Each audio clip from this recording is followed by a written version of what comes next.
Sa Mandawi City, napatay ang tulo ka gingong mga sakop sa kuratong Baliling Group. Atol sa managlahing police operation, may duha ang mga dakpan. Apan hugot nga may makakang ilang kalimbigitan sa grupo. Ang report ni Nico Serino.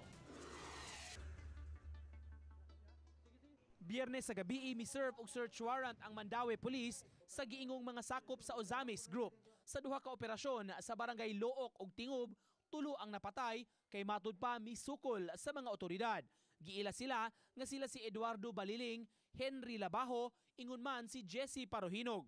Duha ang nadakpan, sila si Elizalde Colanag ug Neil Parohinog nga gitanggong karon sa MCPO detention cell.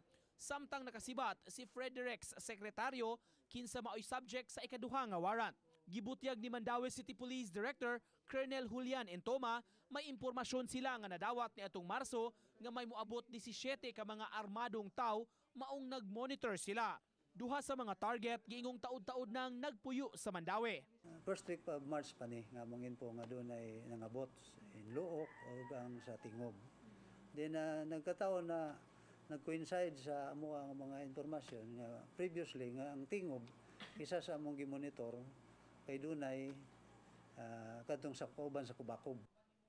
Usa sa gimonitor sa PNP ang posibleng mga planong himuon sa grupo sa ilang pag-establishar sa dakbayan.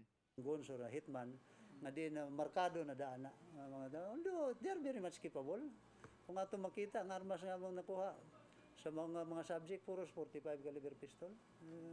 Kaya amo tong ipapabalistigan kaya mga hitabo nga patay sa mga drug personalities na mo diri sa Mandawi, puro sa caliber 45 pistol ang gigamit. It can be.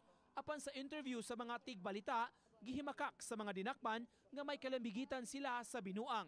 Si Kulanag, usa ka mekaniko, gikan sa Bohol, giingong gipaanhilang kay dunay ayuhon nga sakyanan. Samtang si Parohinog nga nagdumili pag-atubang sa kamera, miingon nga namasada lang siya.